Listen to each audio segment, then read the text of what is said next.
Sunday night, 7 on the dot. Turn it up, give it all you got. Stories and facts, let it unfold. Strange little truths in the tales we're told. Cat Hobson's on, and the air feels alive. Questions in the dark come back to life. UFO lights and the shadowed signs. Paranormal calls through the phone lines. Leaning close, don't look away. Something in the static wants to say, open that door, let the wonder in. Sunday night starts once the signal spins. Fake magazine, radio, Cat Hobson, take me there. Fake magazine, radio, Sunday nights in the air. UFOs and the unexplained, facts and stories, sweet and strange. Fake magazine, radio, tune in, tune in. A name on the screen, a knock at the wall. Footsteps fading down the hall. Old reports and a brand new lead. Every caller has a different seed. From www.fakemag.com, straight to your speakers, then you're gone. 7 p.m. Central Time. One more mystery in your mind. Leaning close, don't look away. Something in the static wants to say, open that door, let the wonder in. Sunday night starts once the signal spins. Fake magazine, radio, Cat Hobson, take me there. Fake magazine, radio, Sunday nights in the air. UFOs and the unexplained, facts and stories, sweet and strange. Fake magazine, radio, tune in, tune in. If you ever felt that chill, if you ever heard come still, there's a place for the questions you keep, where the odd and real don't sleep. Fake magazine, radio, Cat Hobson, take me there. Fake magazine, radio, Sunday nights in the air. UFOs and the unexplained, facts and stories, sweet and strange. Fake magazine, radio, tune in, tune in. Sunday night, 7 Central. Fake magazine, radio, fakemag.com. I have to tell you that I absolutely love that intro that Carl made. He is a guru. He is fantastic with computer stuff that I am not so good with. And I love that he made us an ad for this. So go, Carl. He's always amazing. Now, I am Kat Hobson, and I am the host of Fate Mag Radio, which is the voice of Fate Magazine. And I am so glad that you're here tonight. You know, I'm really, really fortunate to get to do what I do. I do the Fate Magazine show, and I also do Paranormal Experienced with Kat Hobson, which I founded and started 10 years ago. So I'm very, very fortunate. And I'm also fortunate to live in the South, but not this week. So if you are out there and you have to be out and about, you be careful and hydrate, because I was outside at a football game yesterday, a little kids football game, which he did really get it. And my 4-year-old daughter, Amelia, won the spirit stick, and that was a really big deal. And her mom loved it too. So it was hot. So if you were outside, be careful. So every so often, I just get a wild hair. And I love Fate magazine. I always loved Fate magazine. And I am I'm a ghost hunter too. It's so nice to meet you. And you know, there's going to be a lot of paranormal coming out of these magazines tonight. I'm just telling you, it's going to be so much fun. But when we get started, you know, Fate magazine has been in publication since 1947. And it is really, if you go back through these editions, and I'll show you the covers are works of art. And literally, you can get them as posters and such as that.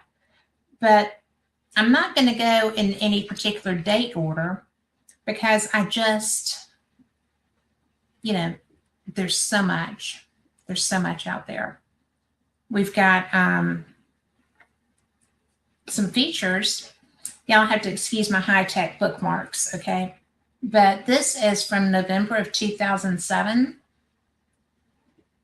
And, well, too much light. I'll just hold it back here by me. But it's so pretty. And they are kind of a glossy cover, so that doesn't help any with this.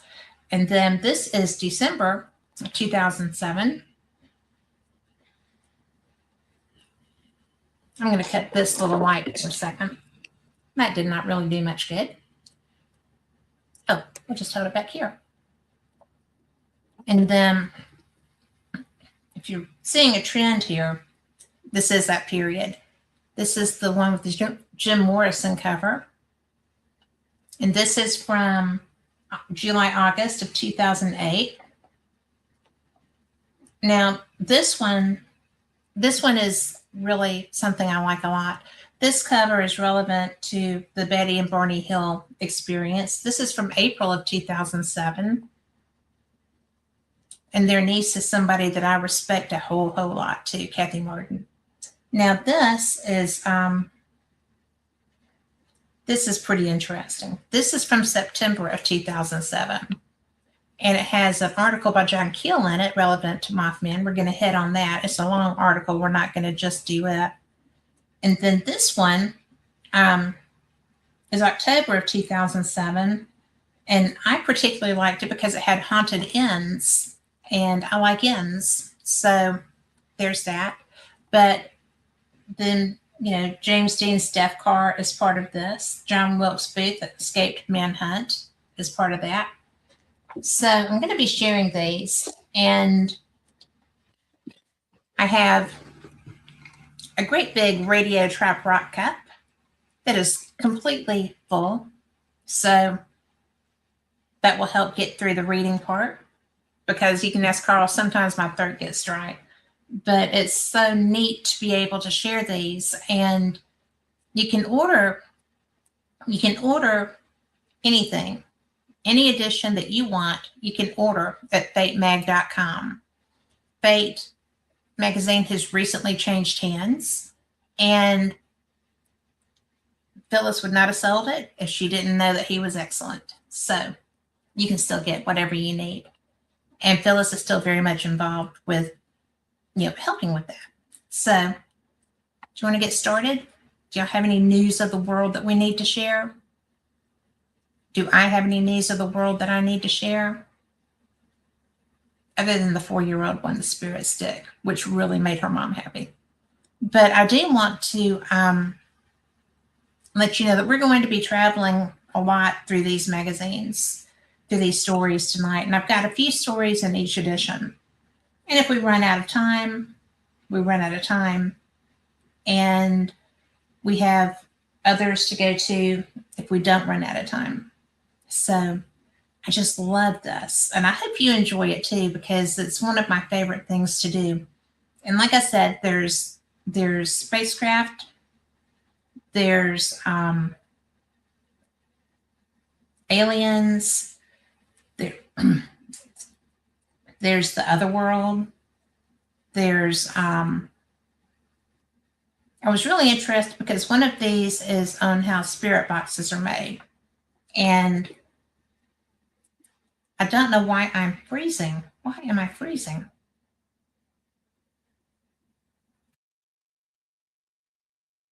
I don't understand that. We will just see what happens and we will roll with it. And I will move slowly and talk slowly. I'm just kidding. I know that doesn't have anything to do with it. Now, and I don't have my phone, so that's not doing anything.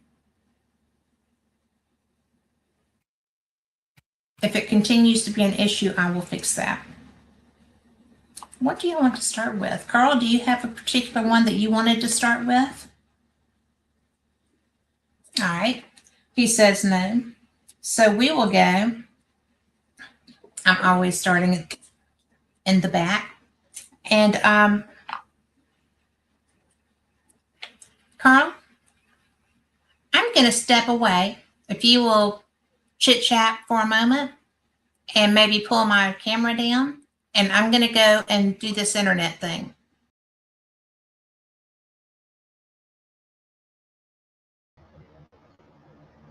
Okay, folks, Kat will be back here in a little bit. She's having technical difficulties right now. So, but everybody go to www.fakemag.com, sign up, and get your magazines. So, how's everybody doing tonight? See where you're at and where you're from. No, we're not Fox News reporters and everything. We do a lot of podcasts. Kat's been doing it for several years now, over 10 years. So I'm just a producer in the background, but helping her out. And she'll be back here in a second. We'll see what she does. Are you ready, Kat? Nope, she's not ready. She's trying to get something done on there. But everybody tell your friends to join in. You're going to love some of these stories that are brought out of the magazine and stuff. And if you'd like to, what's nice about Fake Mag is if you have a story, write it and submit it to them, and they'll put it in the magazine for you. So always do that. As soon as Kat gives me the thumbs up, we'll let her go and bring her back. Okay, I'm hoping that fixed it. I am kind of a technical guru, but I am not always a great technical guru. So we will find out. Depends on what the problem was. I believe I have it taken care of. So, as I said, this is the December 2007 edition. And it's just, I just love angels. But one of the stories in it are angels are everywhere. And in this list of contents, we have angels we have heard all around us, what dwells above. Like I'm trying to hold it up so you can see it, but that light's just a little too strong there. Bell Dalton Bridge, Animals Talk Back, which we're going to feature. Beyond the Dark.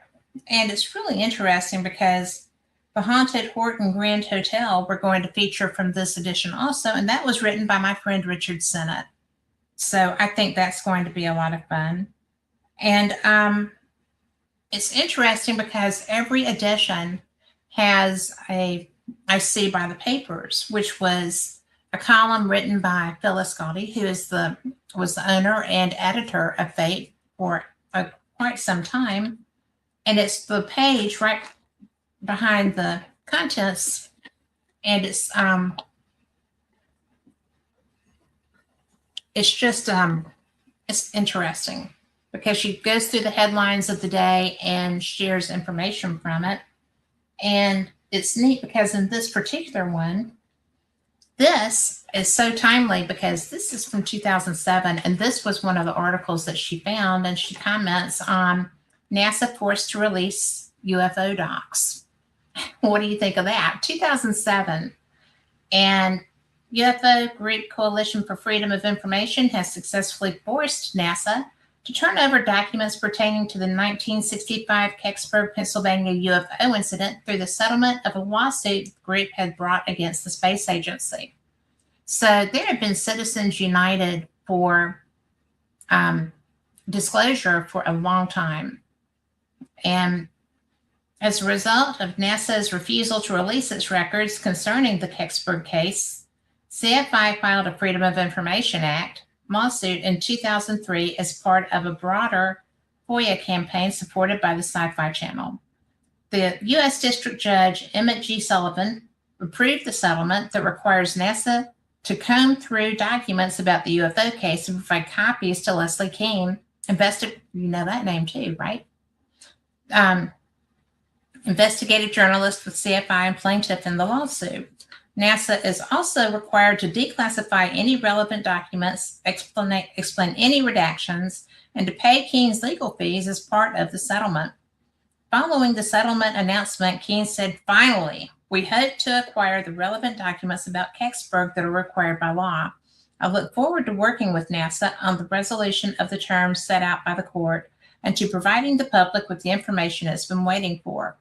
John Podesta, y'all know that name too, a former chief of staff for President Clinton, who has been a vocal supporter of Kean's effort, said of the landmark settlement, "The time to pull the curtain back on this incident is long overdue. Leslie Kean's victory is a triumph for open government and the spirit of inquiry." Kean's attorney, Lee Helfrich, was also quite pleased with the outcome. "It is unprecedented to have achieved success at forcing an agency to do this kind of extensive historical search under FOIA without congressional intervention," he stated. Coalition for Freedom of Information. So, I really think that that's something that Leslie Kean was sitting in that courtroom in that Senate hearing room when Nancy Grace and her colleagues were speaking to the pilots who interacted with the UFOs over the Pacific. And I have to think that she would feel very proud to have been part of this for so long and to see this work still coming to fruition. She is a dang good journalist, and she is a great researcher, great writer too. But the tenacity to go up against the government and that nature was something else. I mean, really and truly something else. I think that I wish more people would fight for what they believe in like she does. I think she's a great role model, and I'm really proud that she was part of this part too, because I'm not gonna lie, she is bad to the bone in the very best way. And now we're going to go to, and sometimes I get started a little too quick, so that's just a thing. But we got plenty to go to if I run out. We're going to come down here to Richard Sennett's story, The Haunted Horton Grand Hotel.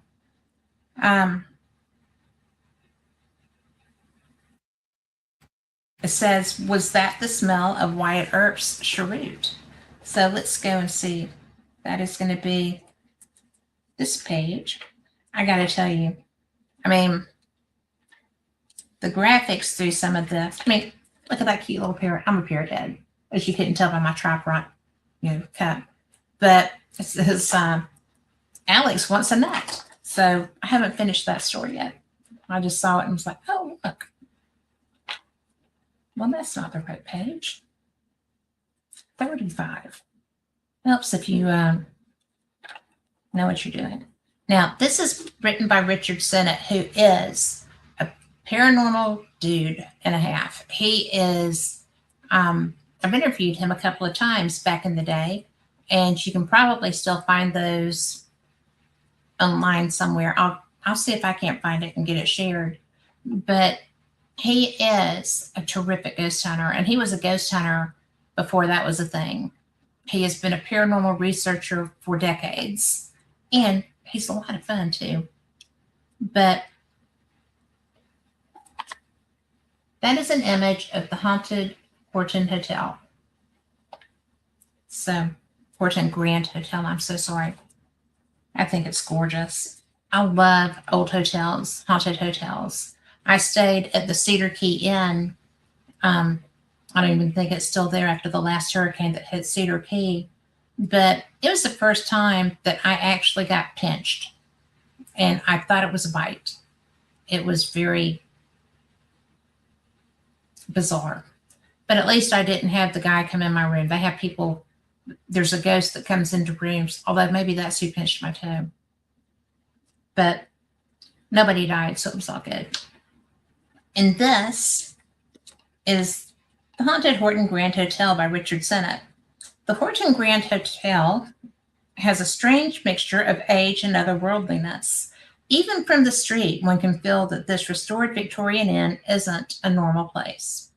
It stands off a narrow street, quiet and tucked away among the ornate, opulent Victorian nightmare of San Diego's Gaslight Quarter.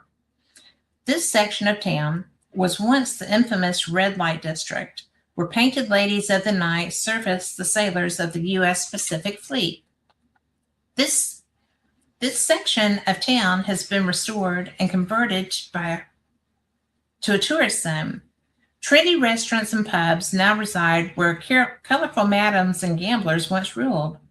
Over the decades, the Horton Grand has seen it all. Much has been... I am adding words left and right. My apologies. Over the decades, the Horton Grand has seen it all. Much has taken place within her elegant brick walls. Perhaps it's natural that so much life and death has left.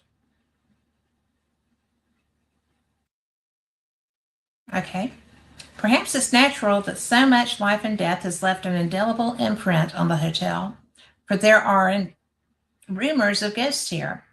It was these tales that inspired my wife and I, he's got a lovely wife, to visit the Horton Grand.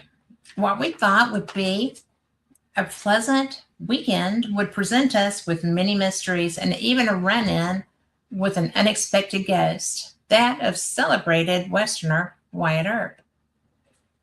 When we walked in, we were greeted by a cadaverous-looking clerk with yellow-toothed smile, who was dressed in costume of the 1880s. My word, I'm sorry, people. And for a brief second or two, I thought he might be a ghost himself. He was as pale as one. We checked in, and I asked about ghosts. The desk clerk's smile vanished. He quietly turned and produced a faded Xerox of a Xerox that told of the ghost of room 309 called Roger.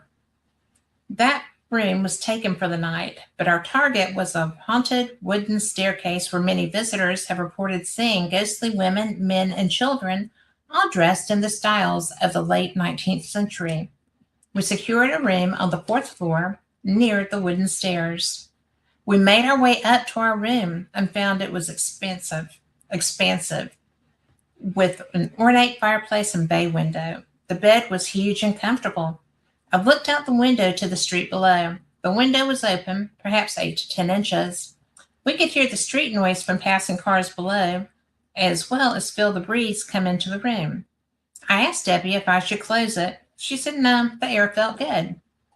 After having a wonderful meal at an Irish pub, we didn't partake in spirits, I might add. We returned to the hotel and went to bed. I recall asking again if I should close the window, and Debbie said not to bother. As I drifted off to sleep, I recall hearing the deep throb of rap music from a passing car. When we got up the next morning, I discovered the window was closed. I assumed Debbie had gotten up in the night and closed it. The room was quiet now. It wasn't long before Debbie asked me if I had closed the window. When I checked, I found the window closed and painted shut. It had not been open in a dozen years. Were we crazy? We both saw the thing open. I sat next to the window and tried to rationalize the event. Could it have been an optical illusion of some sort? If that was the case, what about the street noise and the breeze? No, something strange had happened in our room. The mystery would grow deeper. After dressing for breakfast, we exited our room and were surprised by the sweet smell of a cigar. The Horton is a non-smoking hotel establishment, and there wasn't any sign of anyone in the hallway smoking or not. We rationalized the scent as we made our way down the ornate wooden stairs. One psychic said she once saw 20 ghosts on those stairs. Fleeting images of the past are common in historic sites, and this is just the sort of place for such a retrocognitive event. Debbie stopped on the third floor landing. She was shivering all over, stiff as a statue. "There is someone here," she whispered. "It's a man. He wears a fancy vest. He's smoking a cheroot." I could see nothing out of the ordinary, but many times Debbie has picked up on things at haunted locations. I did not know if it was my imagination, but I smelled the odor of cigar once again. It was as if someone was blowing smoke in my face. As soon as it came, it was gone. I held Debbie, and slowly we went down the stairs. I don't recall what I said, but it was something about how it was just an impression, an old scent. He is a really good researcher. He knows that's not true, but he doesn't know it yet. It was at that point that I tripped over something on the last step. It felt like someone had stuck their foot out to trip me. I tried to stop my fall by clutching the banister, only to cut my hand. I fell like a ton of bricks onto the carpet. There was cold sweat all about me and a throbbing pain in my ankle. Had I been tripped by a ghost? Later, we went to the restaurant, best known for their elaborate English high teas, which I love. And I asked the manager about the strange event with the window. We were told that this happened all the time. There were moving shadows, phantom voices, and cold spots throughout the old hotel. Even the manager got spooked from time to time when the restaurant was dark. Off the lobby is a sort of drawing room, set up with comfortable 19th century sofas and chairs. The walls are lined with old photographs of the place, as it looked well over a century ago. One of the black and white photos was of a dark-eyed man with a large mustache. The small caption beneath the picture read, "Wyatt Earp." Earp lived at the hotel for 7 years after his lawman career ended in Tombstone, Arizona. "Hey," said Debbie in a hushed whisper. "That's the guy I saw on the stairs." It is said that Mr. Earp always slept with the window open, in the belief that fresh air was a healthy thing. Does the ghost of Wyatt Earp walk the halls of the Horton Grand Hotel? Perhaps we checked into his old room. And I'm going to tell you, I would not be surprised by that. Richard does a lot of work in the, what are they called? Like the old churches in Southern California. And he's got a lot of books out. So if you're into that, he's a good person to check into. And this is his photograph. Dadgummit. It's Wyatt Earp. That's Richard Sennett, a young Richard Sennett. But he's an historian for the city of Ventura, California, for 22 years before he retired in 2004. He's the author of 15 books, and that was in 2007. There's a lot more. In history and the paranormal. So he's really brilliant.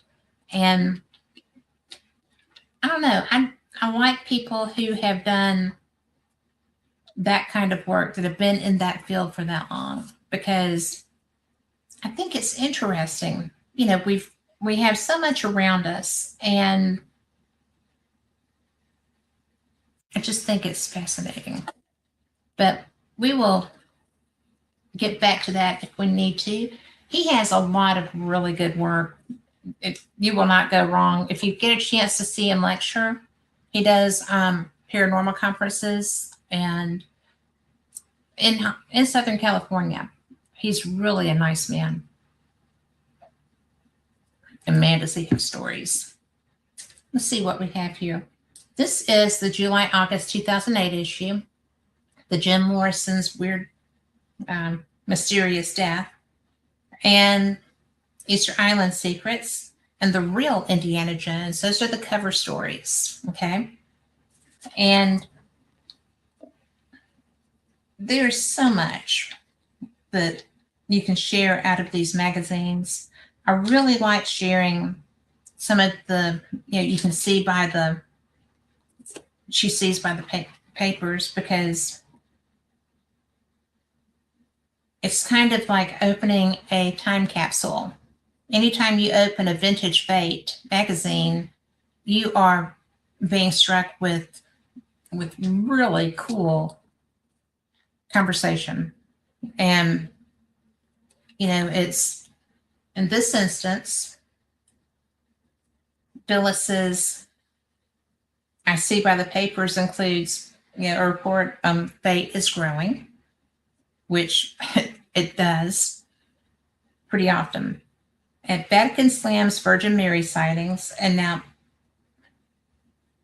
I should probably get to that. Twist of Fate has I'm going to read you this one because it's just that sort of weird thing. Okay. Twist of Fate. A Georgian man who received a heart transplant 12 years ago and later married the donor's widow has died the same way his donor did, of a self-inflicted gunshot. 69-year-old Sonny Graham was found by authorities in a utility building in his backyard with a single gunshot wound. Graham was on the verge of congestive heart failure in 1995 when he got a call that a heart was available. The heart came from Terry Cottle, 33, who had committed suicide. Grateful for his new heart, Graham began writing letters to the donor's family to thank them. In January 1997, Graham met his donor's widow, Cheryl Cottle, and they fell in love. The couple married in 2004. Friends say Graham gave no indication that he was suicidal. His wife, Cheryl, now a widow for the second time, had no warning and is absolutely stunned over the bizarre similarities between Terry and Sonny's deaths. That would be beyond the pale. But I don't know. I mean,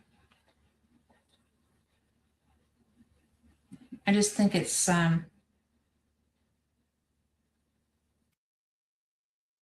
think it's kind of sad.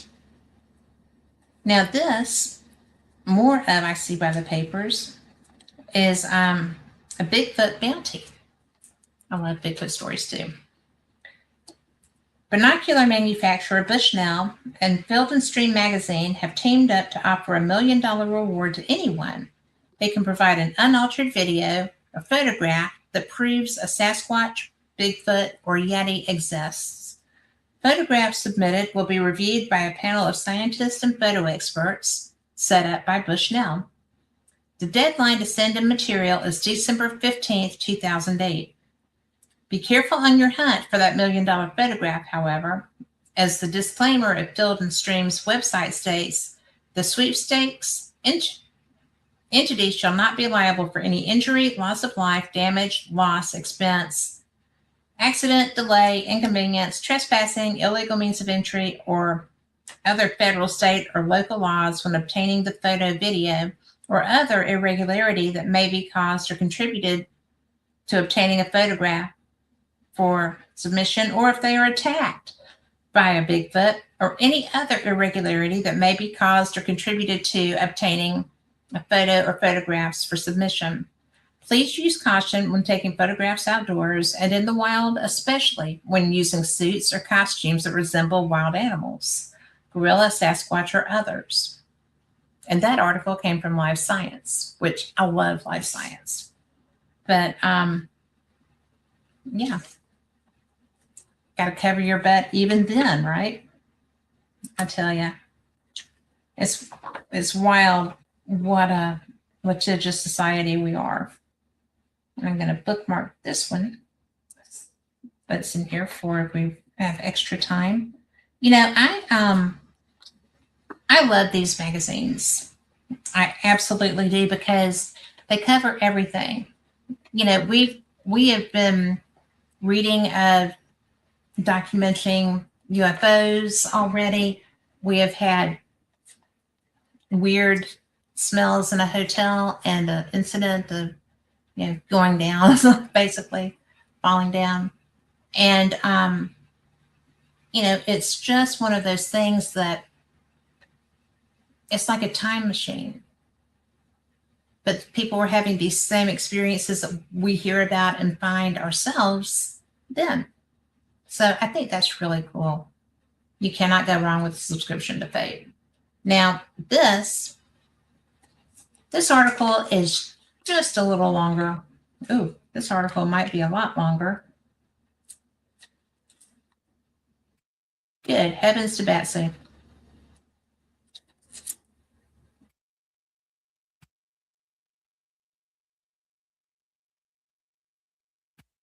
Well, I'm going to start it.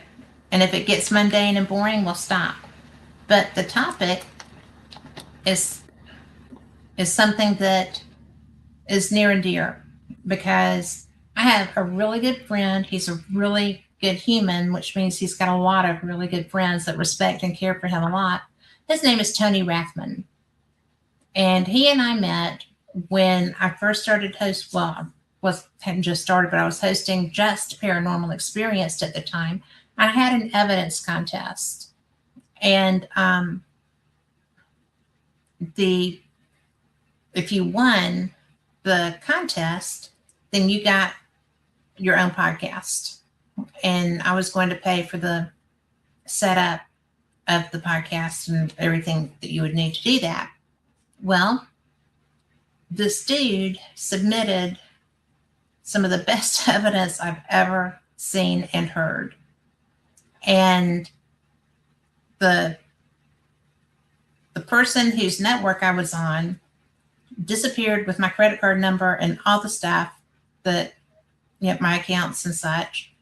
And I lost my platform for a day or two, and Tony did also.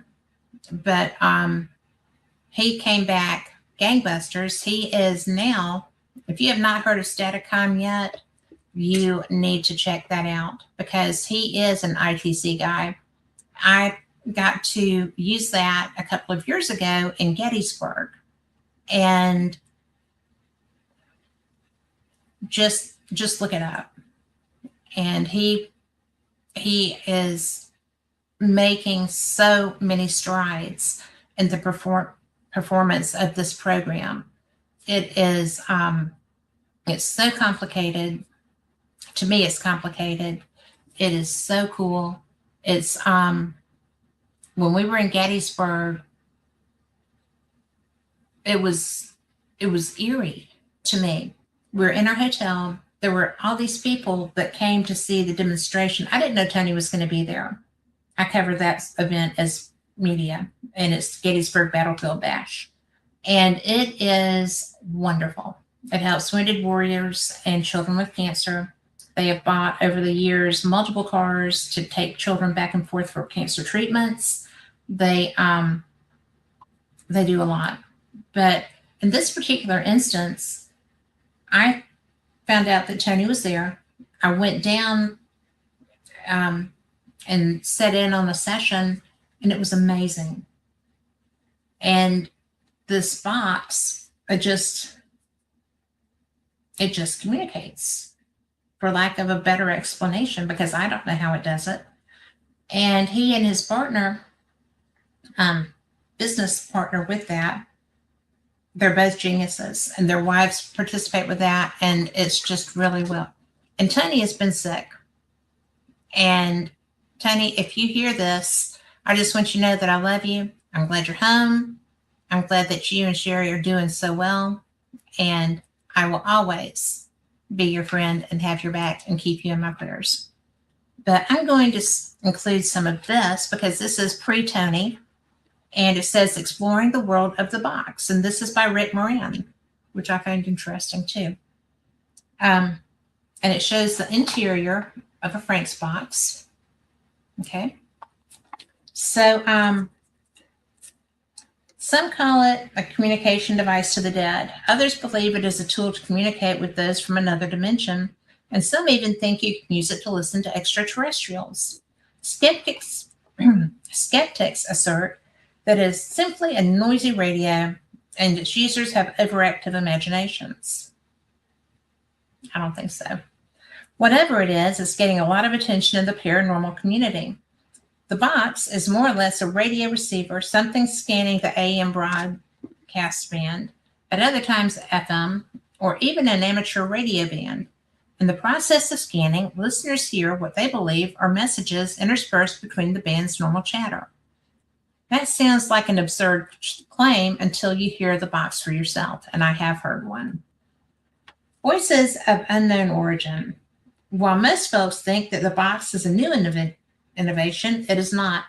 Shortly before his death in 1971, General David Sarnoff, former president of RCA and NBC, an icon of American telecommunications, told friends and colleagues that while as a young man working at as a wireless operator for the Marconi radio company, he often heard voices over his monitoring device. I didn't know that. Sarnoff was the first Marconi operator to hear the SOS calls from the ill-fated Titanic in 1912, so there is no reason to doubt his claims, though Marconi receivers lacked the technical ability to modulate voice. The first modern reception of voices harkens back to the experiments of Attila von Zelle, who was fascinated with recordings he was hearing of what he believed were spirit voices, later dubbed EVP, or electronic voice phenomena. Von Zelle first captured voices in 1936 on phonographic discs. He had better success with wire recorders in the 1940s, and by the 1950s, he was routinely recording spirit voices, one-way communications on recording tape. He was so successful that journalist and paranormal researcher Richard Bayless began to document von Zelle's experiments, culminating in a joint journal report for the American Society of Psychical Research in 1959. At virtually the same time, Marcello Bacci, an Italian, began experimenting with spirit communication using basic radio equipment. His vacuum tube radio was capable of receiving messages from the other side, which Bacci recorded. Meanwhile, also in Italy, two priests, Father Ernetti and Father Giornelli, captured voices, including responses to questions. On September 15, 1952, while the priests were recording a Gregorian chant, a magnetic microphone they were using broke. After repairs were made, the device failed again, and Giornelli asked rhetorically for assistance. When the tape was replayed, Giornelli's question was followed by the voice of male presence, who offered to assist. Another advance in EVP and spirit communications came in 1959, when Frederick Jurgensen began capturing human-sounding voices while attempting to record bird calls in the woods. But the real breakthrough came in 1971, when Paul Jones, G.W. Mack, and Hans Hackman began serious research into two-way communication with the departed. That study continued through the 1970s. Later, Meek introduced psychic William O'Neill to the mix, and with him a departed spirit, Dr. George Jeffreys Mueller, who had died several years earlier. Mueller, a former Cornell professor and NASA collaborator, suggested enhancements to the group's receiver, and a 13-tone speech generator was added to a frequency generator to create a human voice. By 1980, SpiritCom, as it would be called, was at its height, and journalist researcher D. Scott Rego began his study of the phenomenon, which culminated in the book Telephone Calls from the Dead. Throughout the 1980s and 90s, SpiritCom and ITC, instrumental transcommunications, flourished, and new advances were made, including the use of television and computers. Researcher and Arthur Mark Macy was instrumental in creating joint projects between experimenters in America and Europe, culminating in a new group, the INIT. This group had even more spectacular results, most of which flew under the international media's radar. Most of the paranormal community remained unaware of these developments, with only basic EVP experiments garnering any real coverage. Setbacks and debates. In the year 2000, the flood of spirit communications came to a virtual stop, according to ITC practitioners. Some attributed This to a dissonance that clouded our spirit friends who were no longer able to come through into our world and work with our equipment. The focus of ITC was, at least to the casual observer, totally spirit-related. But not everyone in paranormal research was convinced.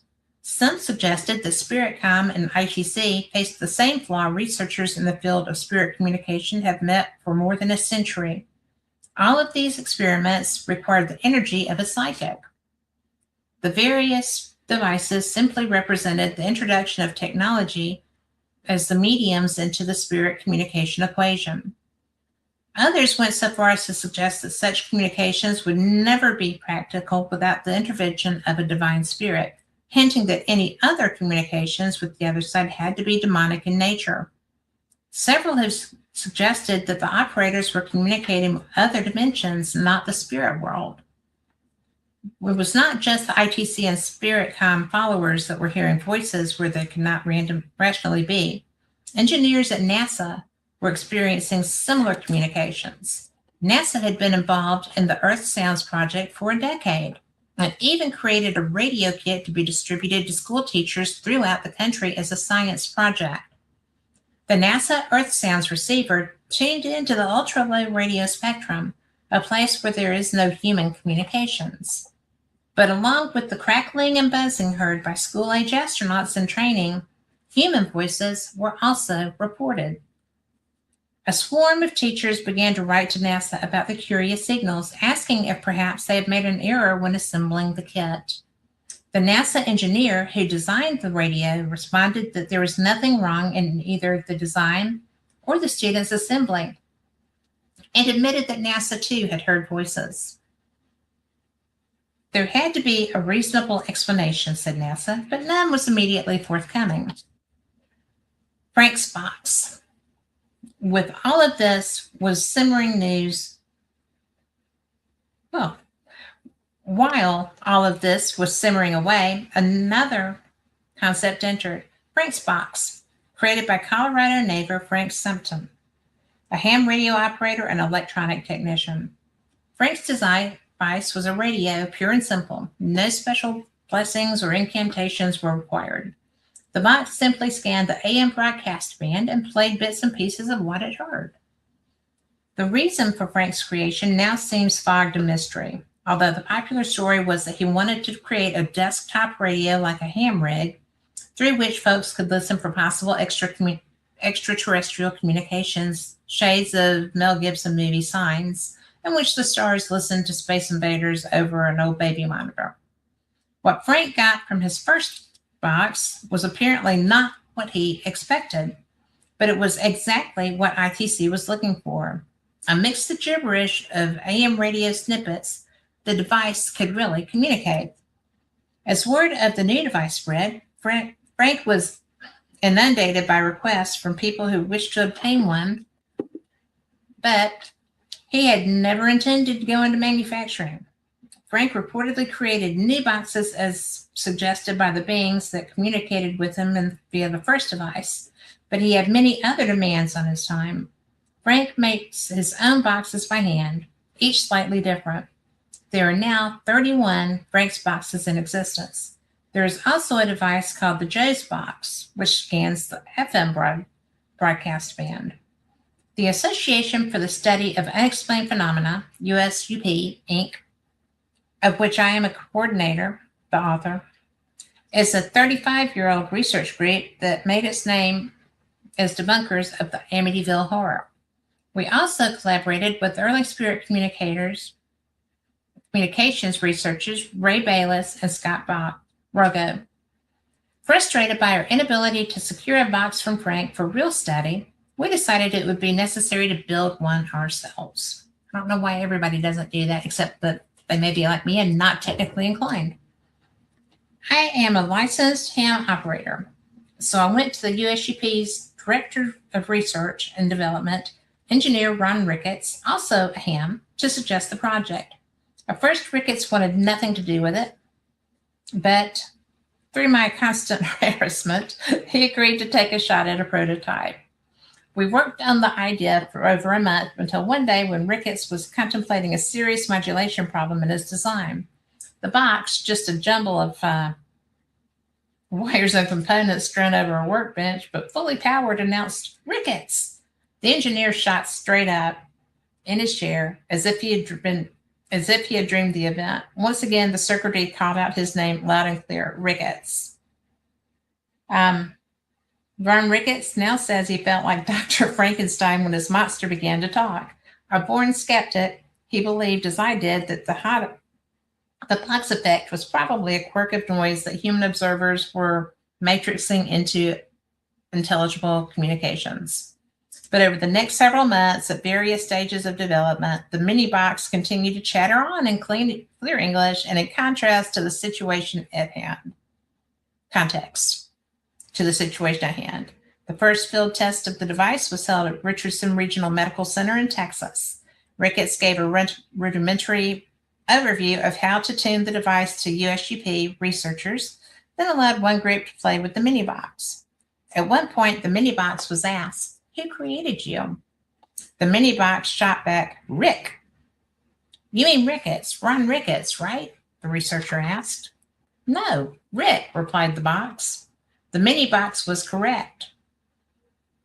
While Ricketts had designed the device, I, Rick, was responsible for the mini box's creation. These are not the right glasses. I'm sorry if I'm getting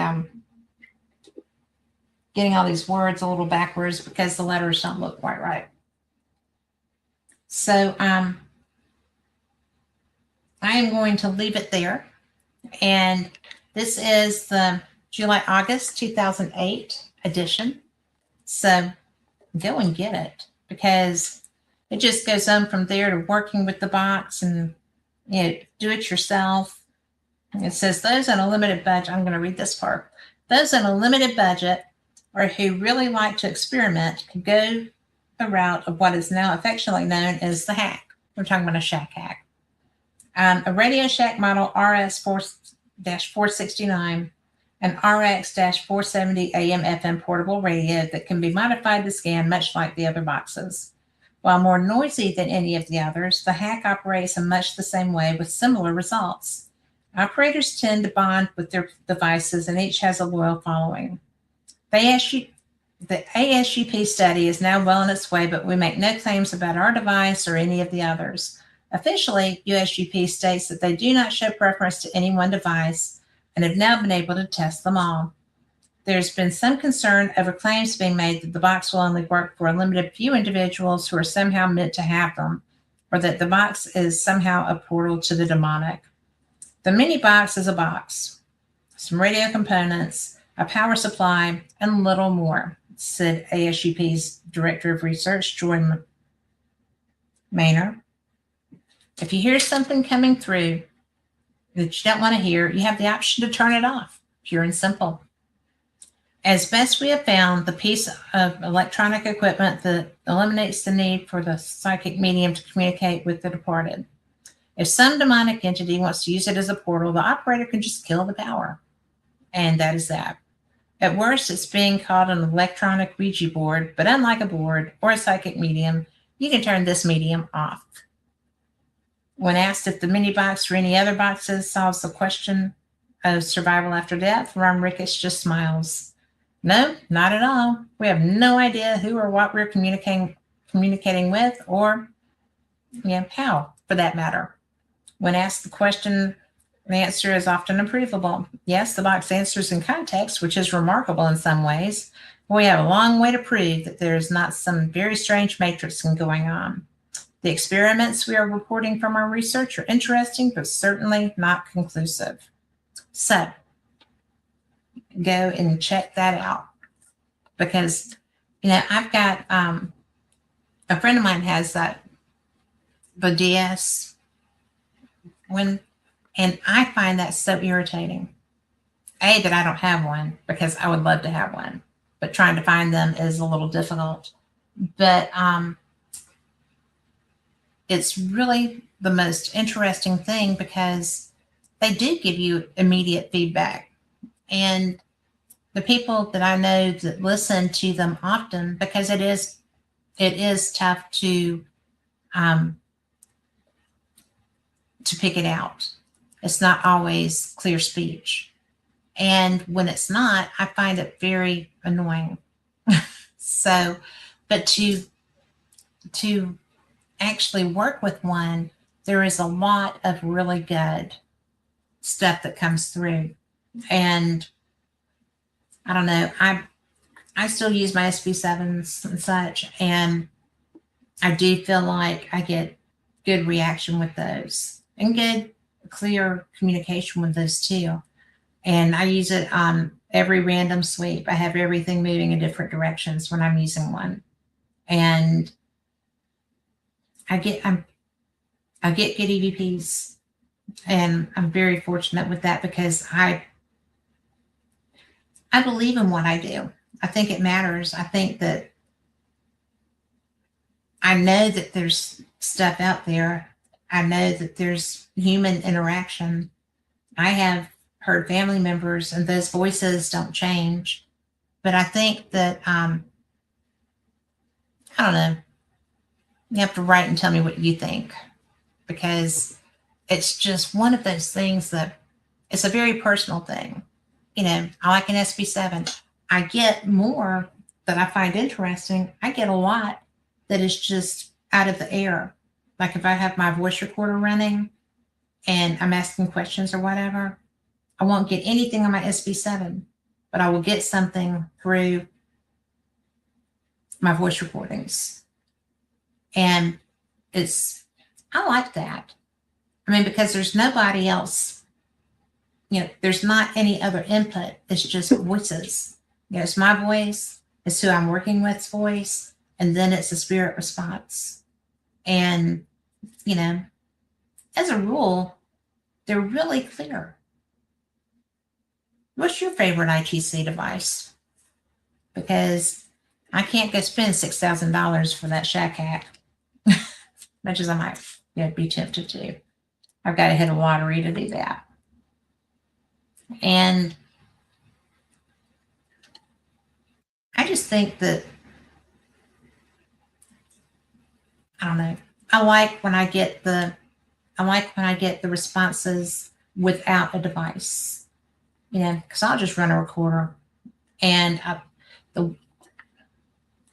I learned that when I was investigating a hospital here in Birmingham, I live in Birmingham, Alabama, and I was at an abandoned hospital in Birmingham.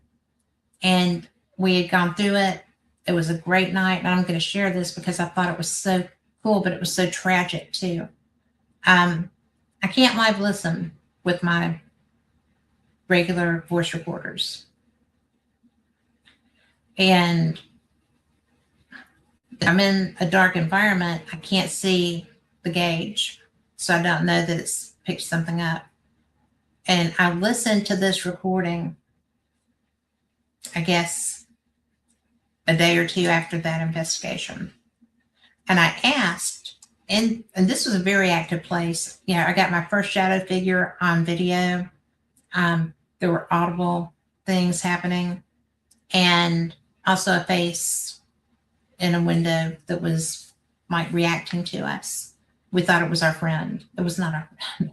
But I was leaving the emergency room. We were finishing up. We were fixing to go. It was like the coldest night of the year. And we were getting ready to walk out the door. And I just said, did everyone here die of a heart attack? And when I got home and was listening to this a couple of days later, with no way to go back into that environment, an old man's voice said, "No, they shot me." And he got no response because I didn't hear it. So I don't know what the fix is to that. But that's one of those things that's going to bother me till the cows come home. I really felt like I let him down. So, and now they're tearing that down. So listen to, if you can live listen. I don't know how I could have done it with that, but it's a big deal. So now we are going to the 60 years of UFOs. And this is depicting the Betty and Barney Hill case. So it's Man versus Mammoth, giant birds terrorize Latin America. I hate giant birds. Not really. I like birds. I feed them. Now this table of contents, April 2007, is 60 years of UFO research, the flutter of giant wings. What does that say?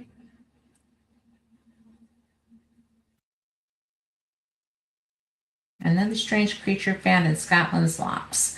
Oh my goodness.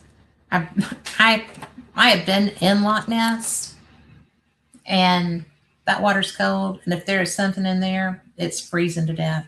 That is some flipping cold water. Goat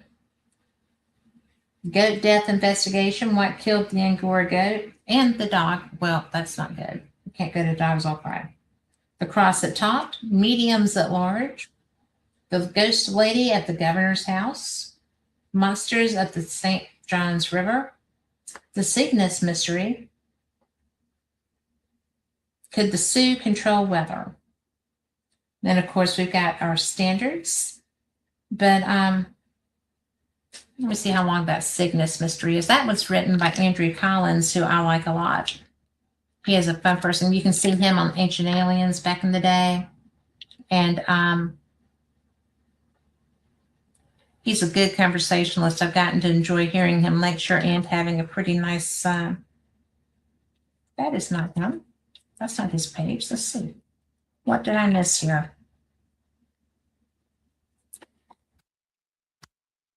Wrong page. 62, not 68. Because that was could Sioux control the weather, and I don't doubt that they could. And I did have bookmarks in, but apparently there it went.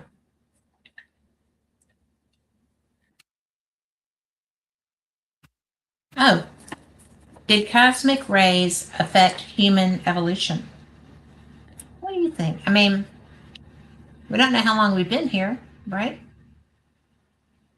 We know how long that they say that there's recorded history by our species, but there's no true indicator for how long we've actually been here.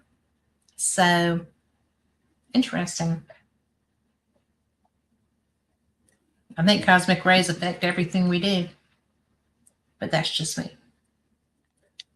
So, Andrew, what is this picture of? Got a nice little image. Since the discovery in the 1920s that all types of radiation can cause gene mutations, scientists have wondered what role high-energy cosmic rays might have played in human evolution. Certainly, this was something. Well, you think.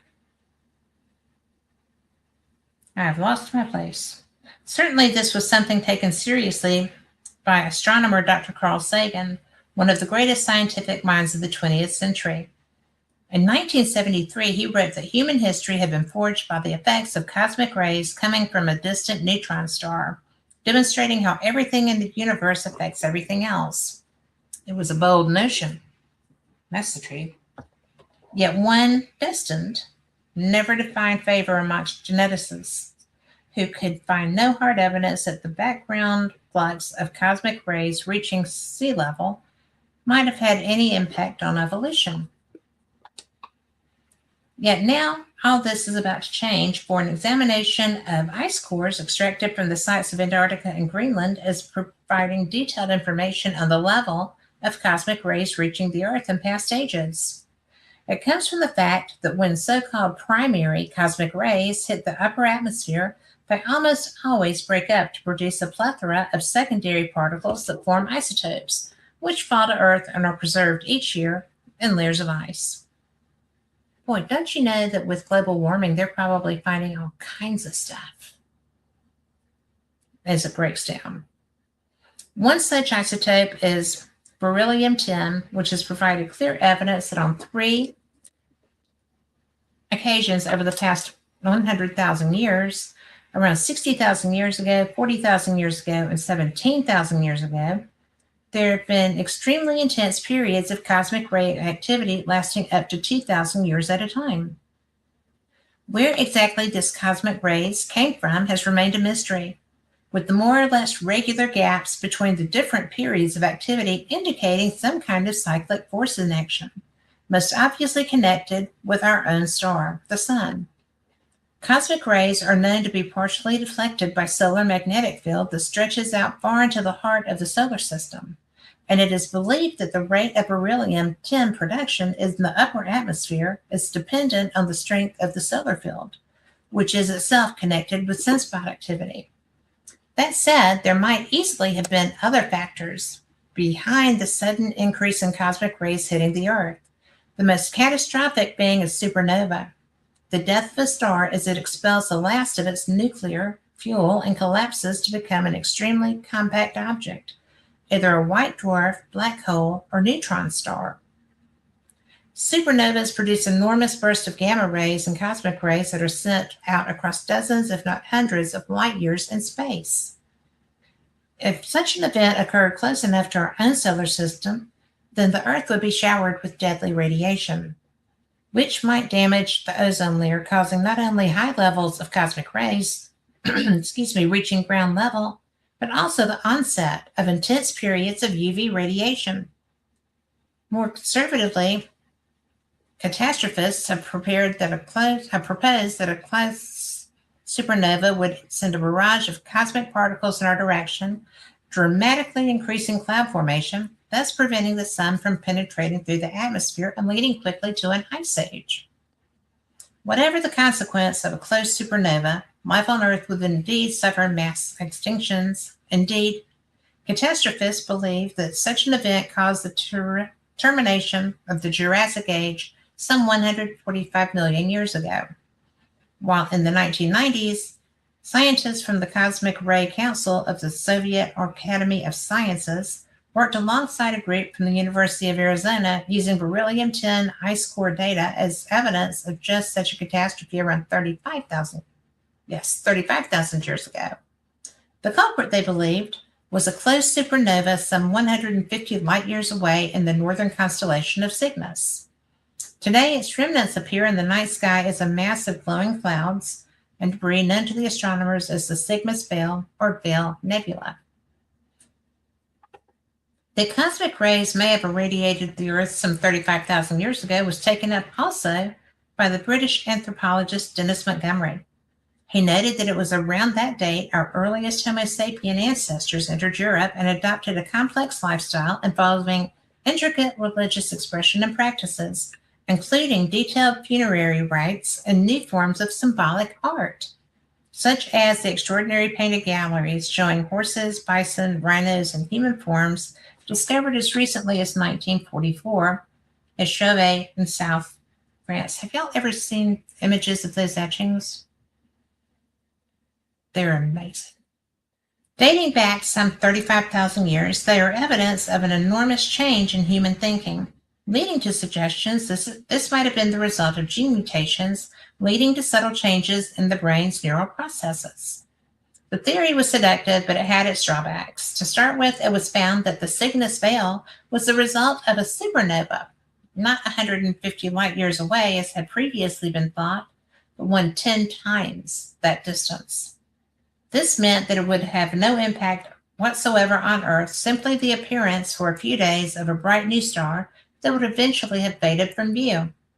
Also damning were recalculations concerning the age of the gaseous clouds making up the Sigma Veil, which is now thought to have occurred as recently as 5,000 to 8,000 years ago.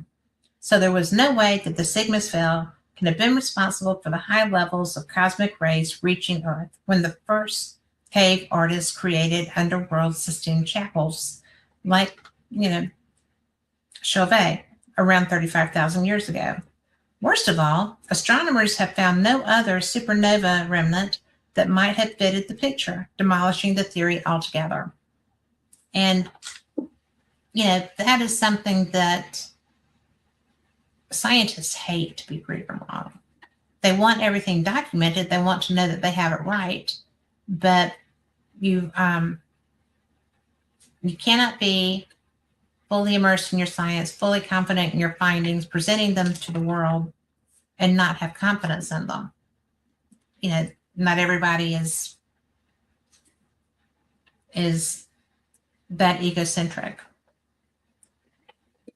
An altogether different scenario was needed, and this was provided in 2005 by Dr. Alan Minell, a retired veteran of NASA's Jet Propulsion Laboratory, who in the 1980s was responsible for the launch of space telescopes like Hubble. He and his colleagues at the Minell Institute of Pasadena, California, proposed that the true source of the cosmic rays that they see having accelerated human evolution some 40 to 35,000 years ago was a plasma spewing black hole concealed inside a planetary nebula known as the Cat's Eye. Located around 3,300 light years away in Draco, the constellation, now I'm getting tongue-tied, the constellation of the Celestial Dragon. They felt that its cosmic rays might easily have reached the Earth and caused gene mutations in the human body. It was a dramatic claim and one that needed scientific evaluation, which is how I entered this gripping story. My own research into the emergence of primitive societies with their own unique. What? I think I read that word wrong. We are going to go back and double check that. Okay. Their own unique cosmologies and religion has revealed an inordinate interest in one particular constellation, Cygnus, the celestial swan. Indeed, it features as the oldest known artistic representation of a constellation anywhere in the world, for it is seen on the walls of the famous Lascaux cave in southern France, occupied by Paleolithic cave artists some 17,000 years ago.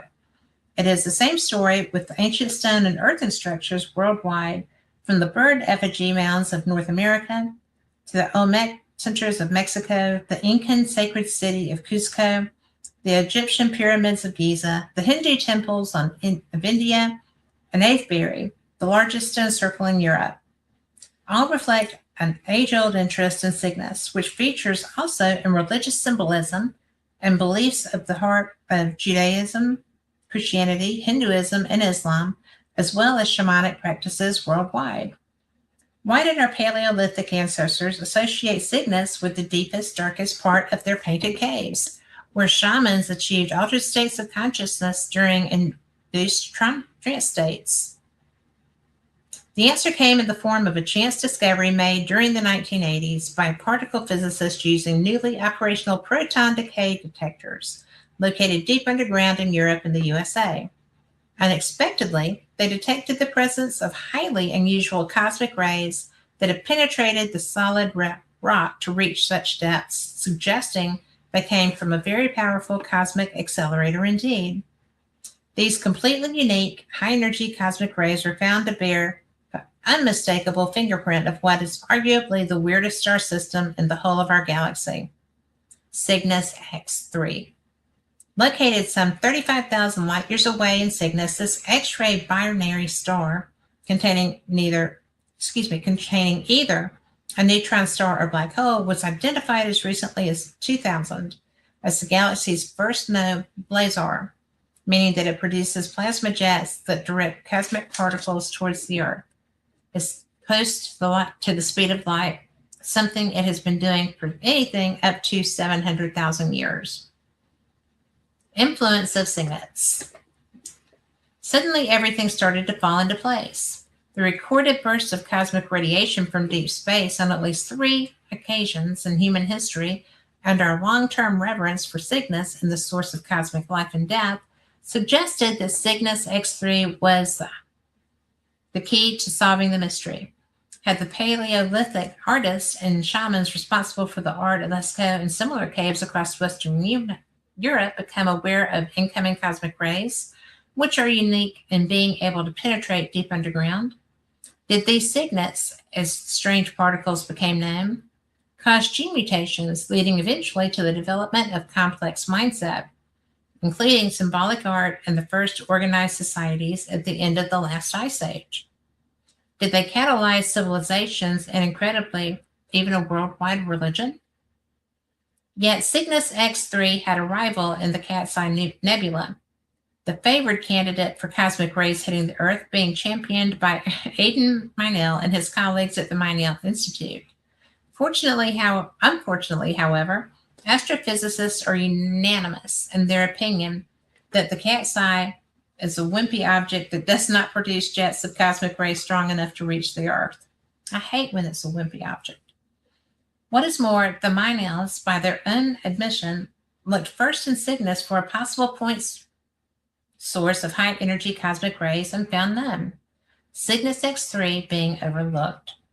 Today, there can be little doubt that Cygnus X3, as our galaxy's first confirmed blazar, is the best candidate by far for at least a portion of the cosmic radiation thought to have affected human evolution. Yet what is more disturbing is that Cygnus X3 is still out there. Its cosmic gun barrel trained on the Earth, ever ready to release a volley of cosmic particles in our direction. It is burst into action 3 times already this year, 2007. And yet astronomers are waiting for what they see as the next Big Bang, showers of cosmic particles at a level never seen before.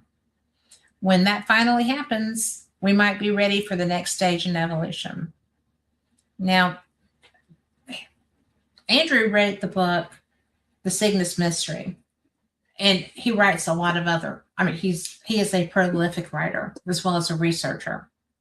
And I think that I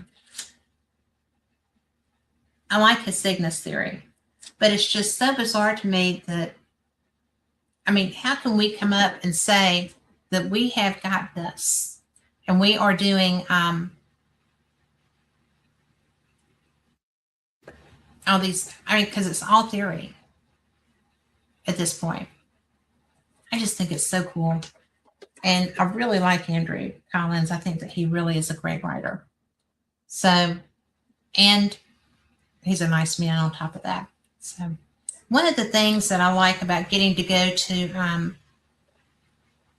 a lot of the conferences that I've been able to attend is that when I was not doing Fate Magazine when I very first started going to the ancient alien conferences. I was at their very first Alien Con and their second Alien Con. And somewhere in there I've been to another one. I don't remember what year it was. 2 of them. So total of 4. And, I was doing paranormal experience and got credentialed for the first one. And when I was there, it was such a cool thing because I got to, first I went and found the producer, the creator of it, and his producer, and thanked them because the fact that they let me come, they credentialed me to come and participate as media at this event. I was just a very small show radio host. I had not, I did a paranormal show with a lot of interest in what they do. And I was blown away. They were actually blown away because they expected like 3,000 people. They made gotten a place big enough for 3,000 people. They had over 10,000 people show up. And that was very overwhelming for them. And they handled it with a plume.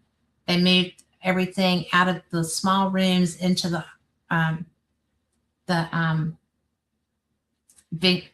vendor area and worked very hard. That was everybody that's on Ancient Aliens, and a lot of them that weren't regulars but are now, over time.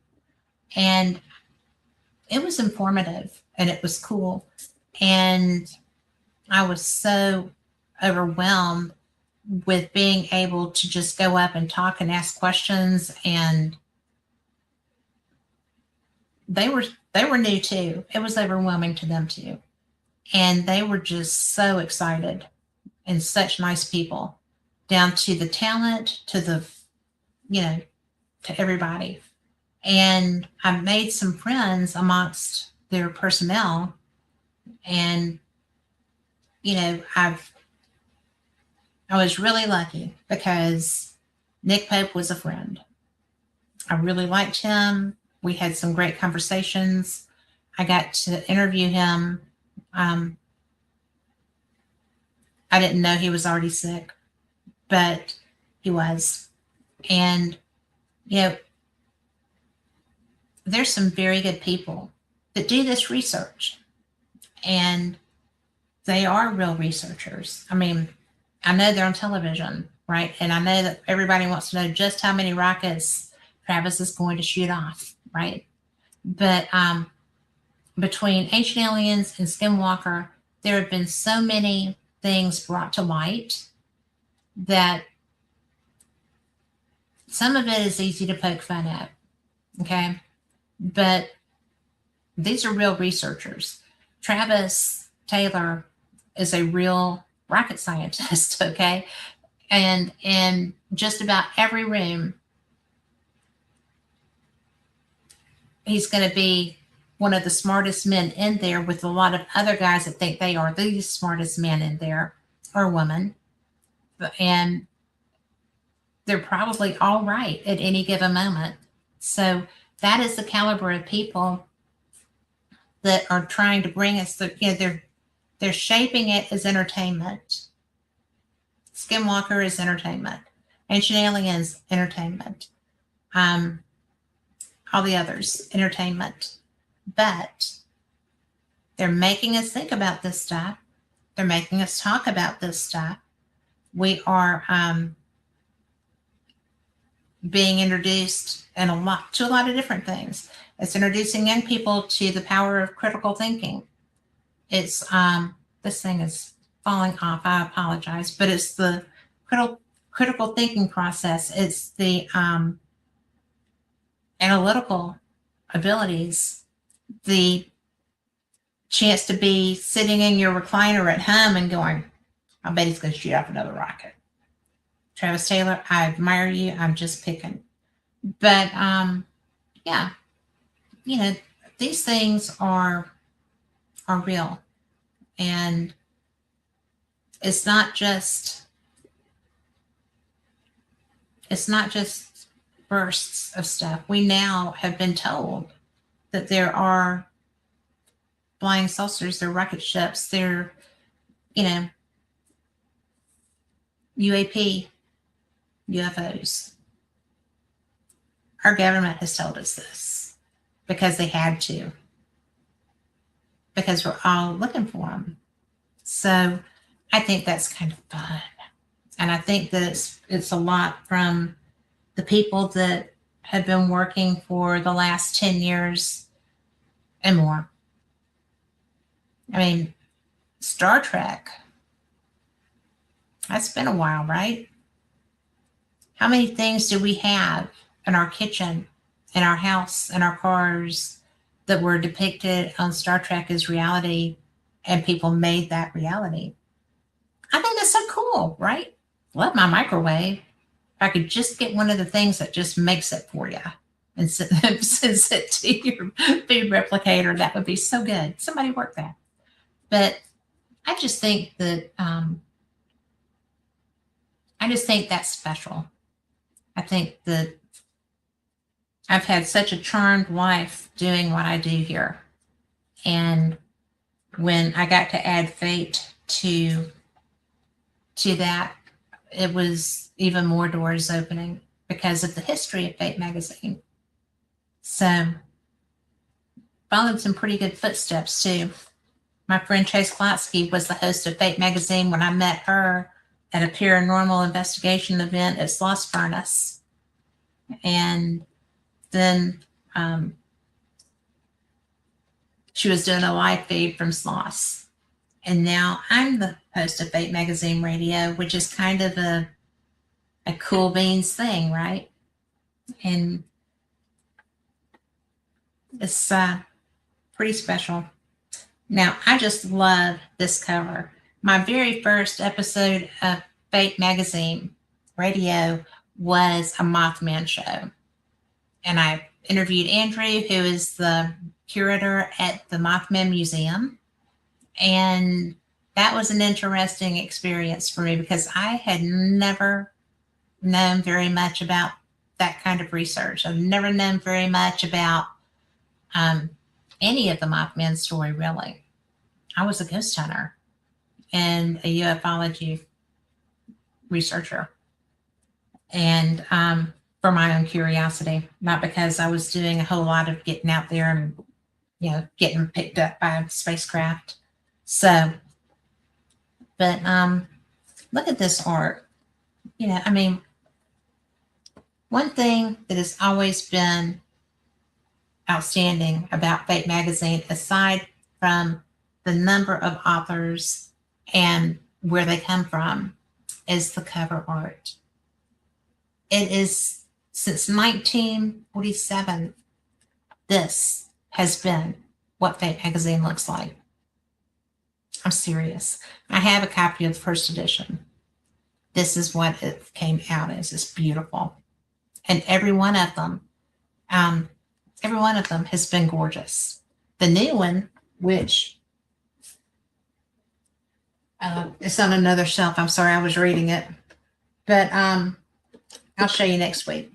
But the cover's absolutely gorgeous. So,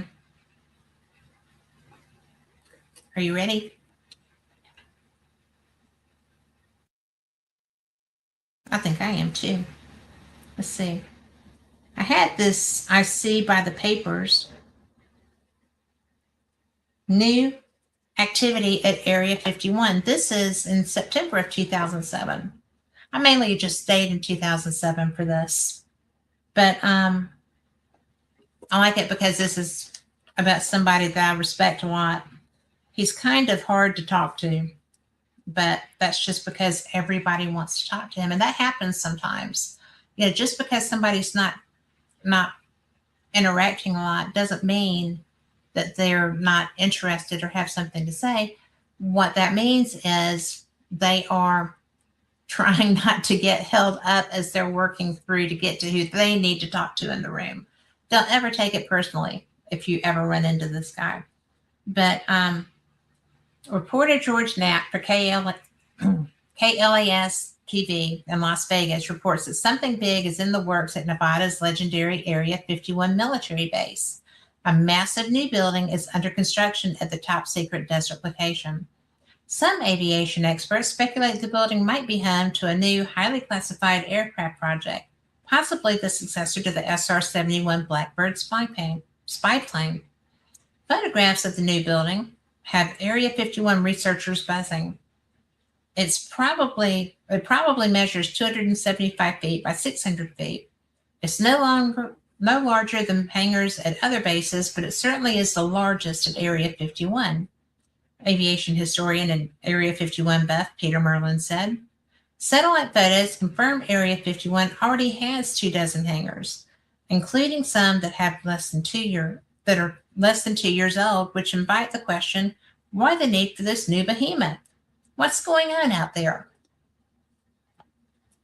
I find it interesting that they put the dimensions in that.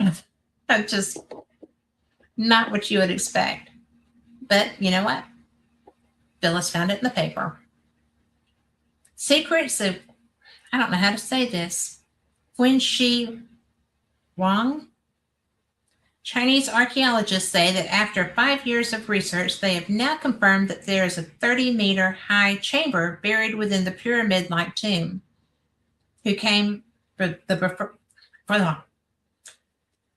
Pyramid-like tomb of Wang, who became the first emperor of unified China over 2,000 years ago in 221 BC.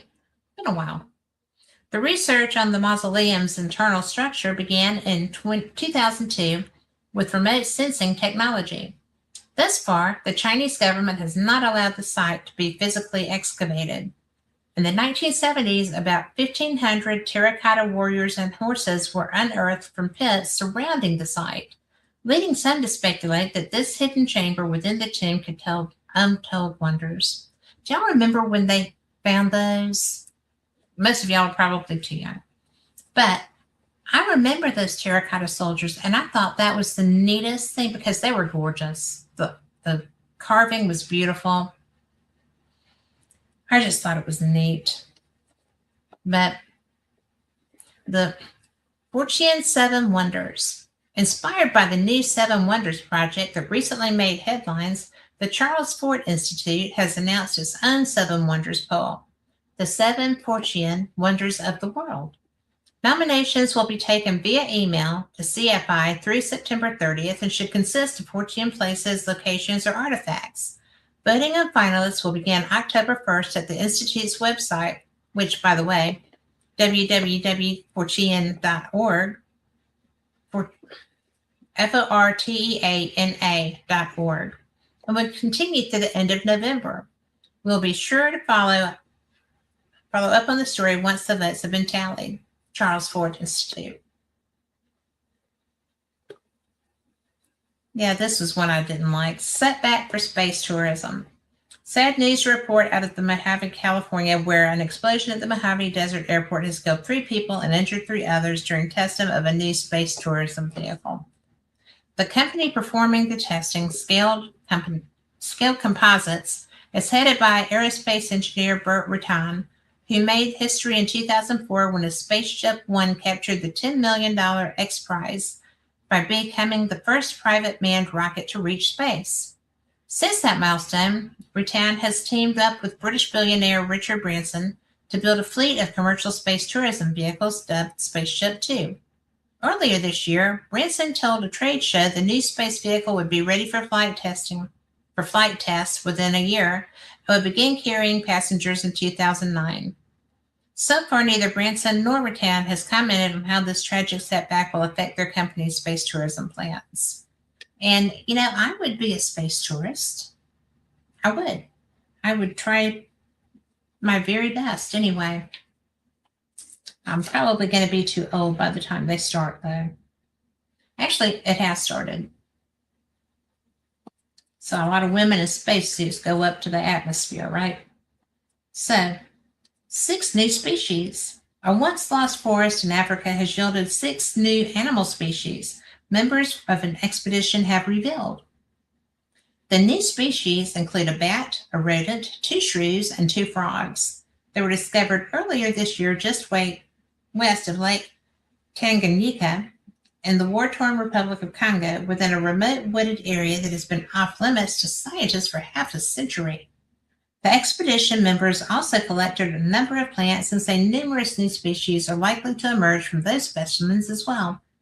Local botanists were unable to identify some 10% of the plants.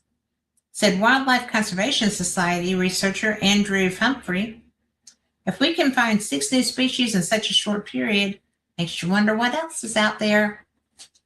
I love that. Let's see.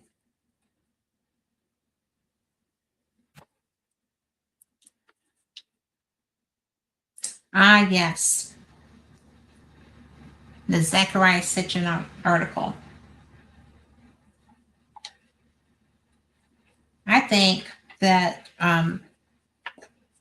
Sitchin was one of those people that everybody's heard of, but not everybody is entirely sure what he's about. And Phyllis, the owner of Fate Magazine, was able to interview Sitchin. And you can see that interview on YouTube. And Phyllis is a brilliant human, absolutely a brilliant human. She and her running buddies have contributed so much to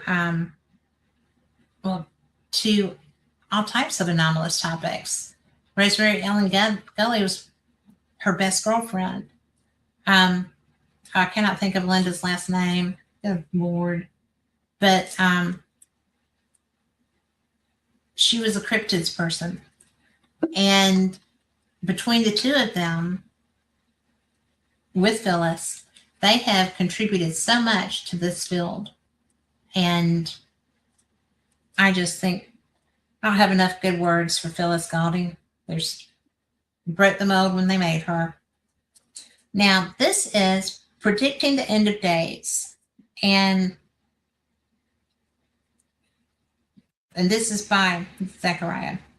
So, in a recent column, Fate, August 2007, I see by the papers, Phyllis Gotti quoted an item from a London weekly attributing to Sir Isaac Newton the prediction that the world will end in the year 2060. As so many times before, Phyllis's selection provides just a glimpse of a more profound subject.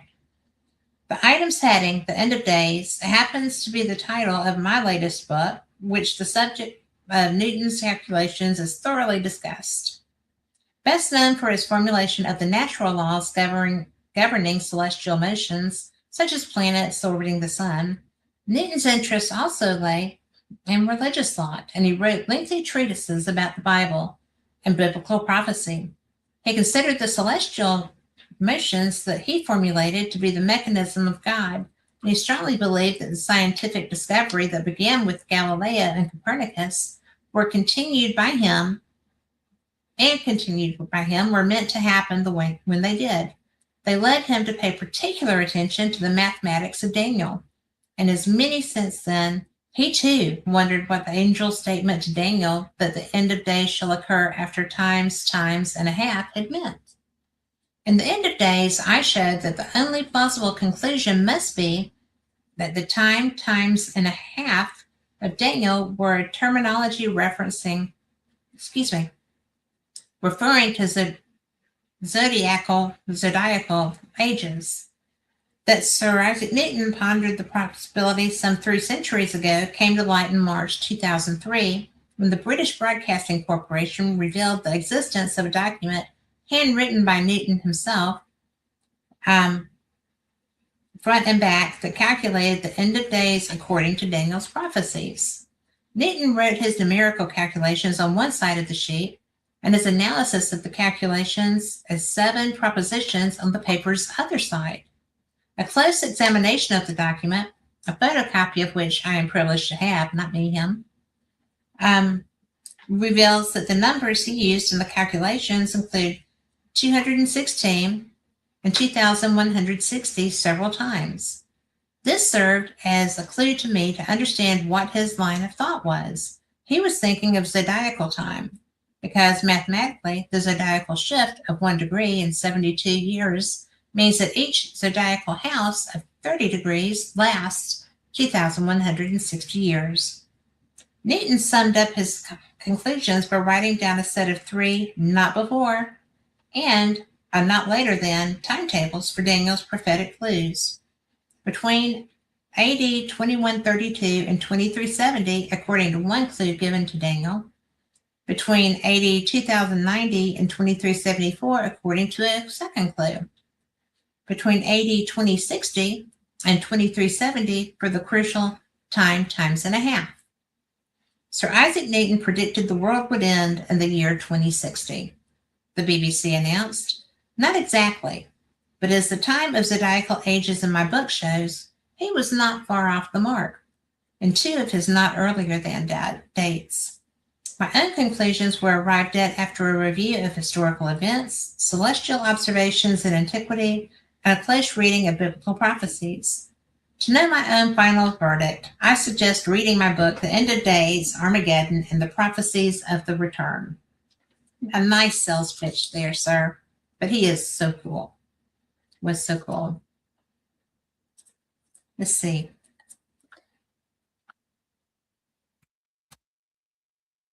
Oh, we're going to move to the next one. What do you think of that? You think it's possible that we were given a solution to when the end of times are? So many people in so many different time periods have been sure 110% that the world was ending. And we've had times in my lifetime where, everybody was at church and doing a youth group and everybody was sitting together and, terrified because the world was going to end. I can think of 2 times. So there's that. This one is the Haunted Inns one. Isn't that a great cover? That would be James Dean's Death Car. And John Wilkes Booth escaped The Manhunt is also in here. And my good friend Rick McCollum, a descendant of John Wilkes Booth, has voiced that opinion to me also. So, let's see. Oh, are y'all familiar with the Enfield ghost? No? It's a poltergeist. We might read that one. Let's go look and see how long that is. I don't think I have it marked.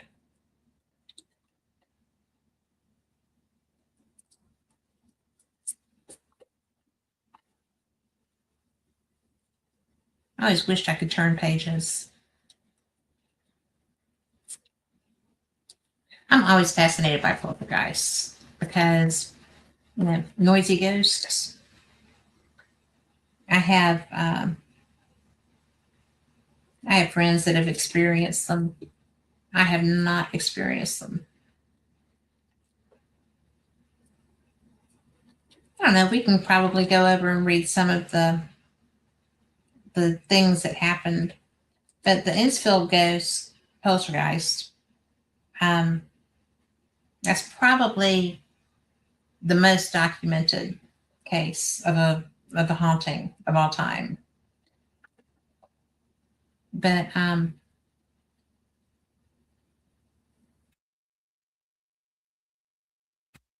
this is the I see by the papers, and that is a terrific photo of Phyllis back then. Still beautiful. Let's see. I see by the papers, a group in Dessau, Germany, has obtained funding from the German Federal Cultural Foundation and has hired famed architect Rem Koolhaas as an advisor in the quest to build the world's largest structure, a new version of the Great Pyramid. The new German pyramid, once completed, will be a mind-boggling 10 times larger than the Great Pyramid of the Gaza Plateau in Egypt. It will stand about 1,900 feet tall and take an estimated 30 years to complete. Dubbed a tomb for all people, the pyramid will act as a communal tomb for people from around the world who choose to purchase space within it. And that is at thegreatpyramid.org. You would have thought that website was already taken. So, and this was 2007. So it's close, right? Should be done. Now this interests me, Noah's Ark imaging, because I've heard so many, all of my life, I've heard, well, they found it, they didn't. They found it, they didn't. I want to see Noah's Ark. 3 high-tech companies are joining forces in the search for evidence of Noah's Ark on Turkey's Mount Ararat. The effort involves GeoEye, Satellite Imaging Corporation, and Space Turk. Satellite Imaging Corporation of Houston, Texas, is creating a 3D terrain model of the Mount Ararat anomaly, making use of stereo satellite image data from GeoEye to create a flyover simulation of the site in remote northeastern Turkey. The new 3D model will be the most sophisticated image of the area to date, and things will get clearer still within the year as a new GeoEye satellite capable of even higher resolution images is launched.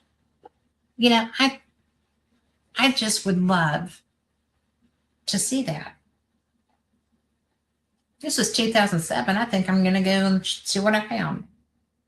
Oh, this is interesting because I personally, I just don't try to go get anything that is a number 666, but it shows up periodically.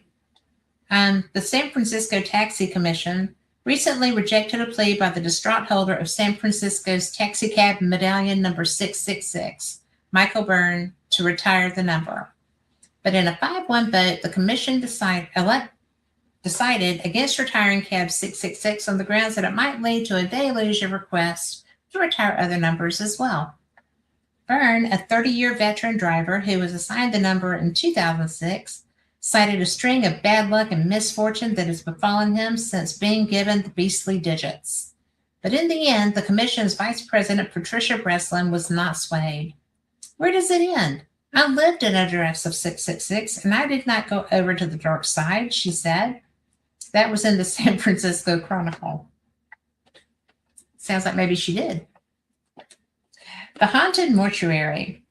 A new multi-million-dollar paranormal tourist attraction in New Orleans, named the Haunted Mortuary, is about to open its doors to the public for the first time. 6 weeks of events and tours this fall will culminate in the center's official grand opening in January 2008. The interactive paranormal observatory, lab, and museum will offer a parapsychology field laboratory, paranormal museums exhibits, ghost expeditions, self-guided and guided facility tours with exhibit and experiment interaction, special screenings of documentaries and feature films, metaphysical classes, workshops, and presentations, and an upscale metaphysical boutique, and a Paranormal Hall of Fame exhibit inside its 3-story, 14,000 square foot facility. HauntedMortuary.com. I would bet that that is not there because of Katrina, probably. But it would be worth a Google, wouldn't it? So, hauntedmortuary.com. I will tell you, if you want to find something cool, paranormal in New Orleans, I have a girlfriend who has a haunted museum there. It is Bloody Mary.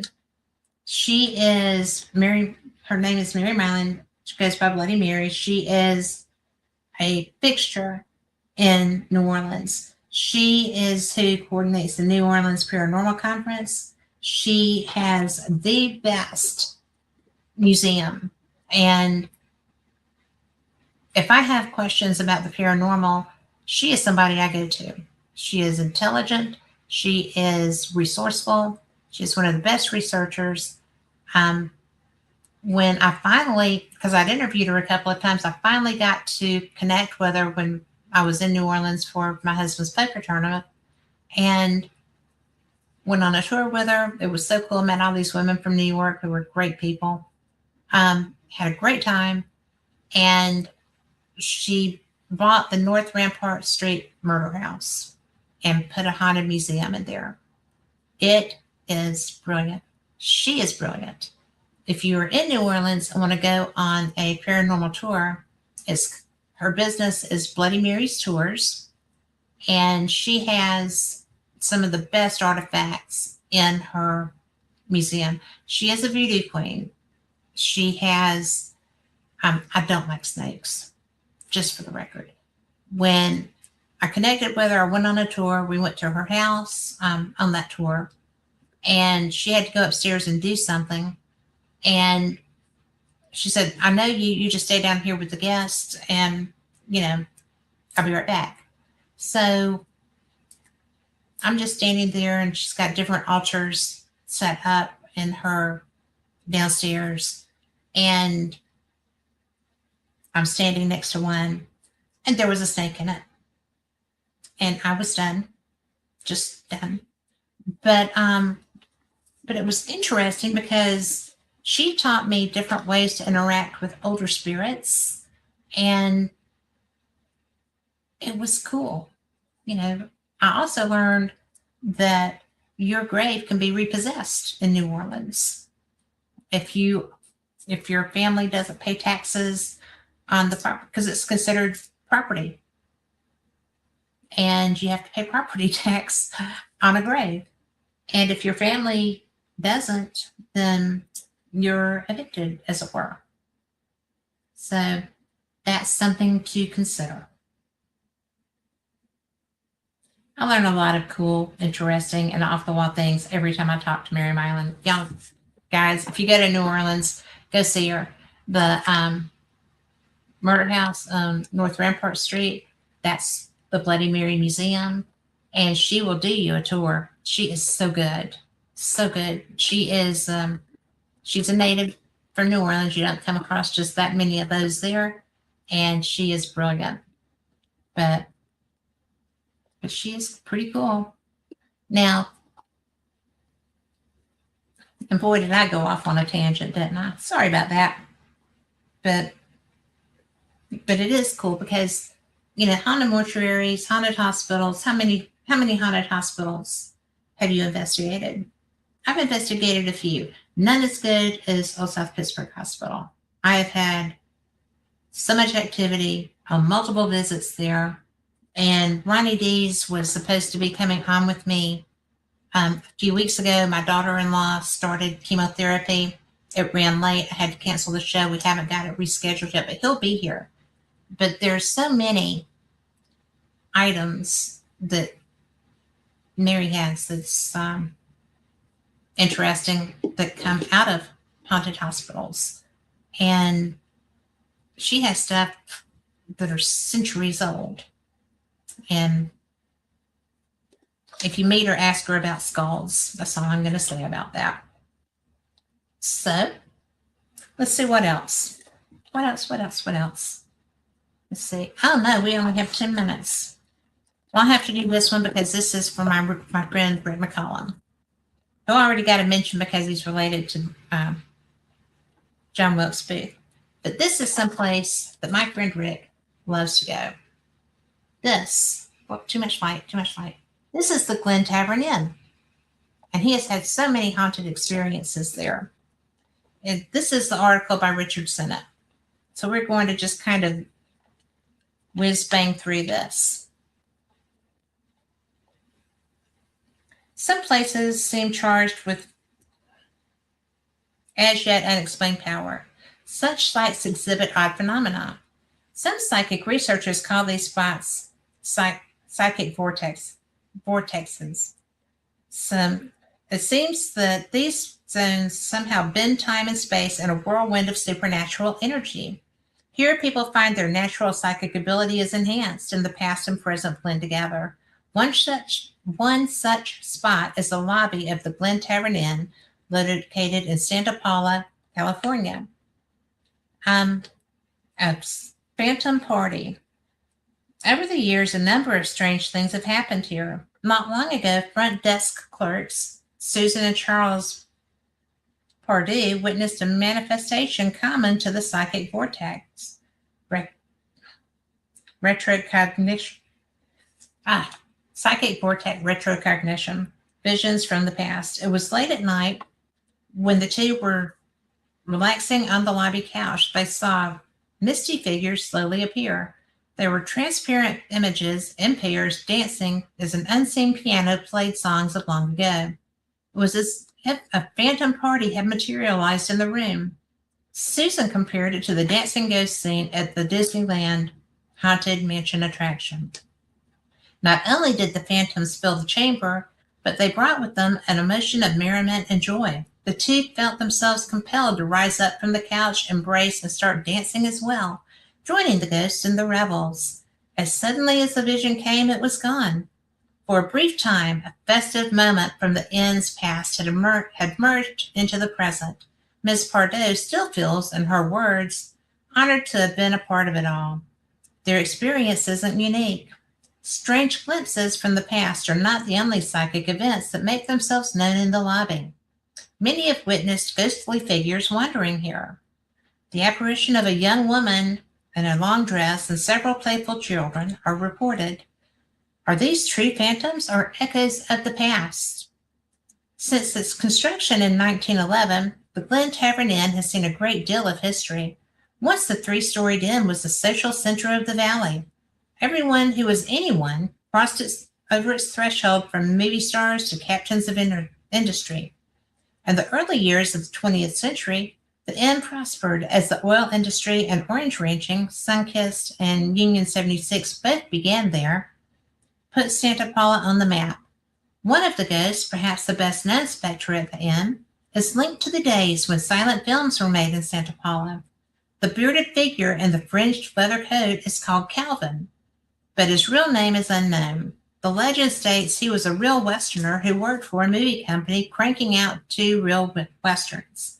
He has once worked for Buffalo Bill's Wild West show and dressed the part.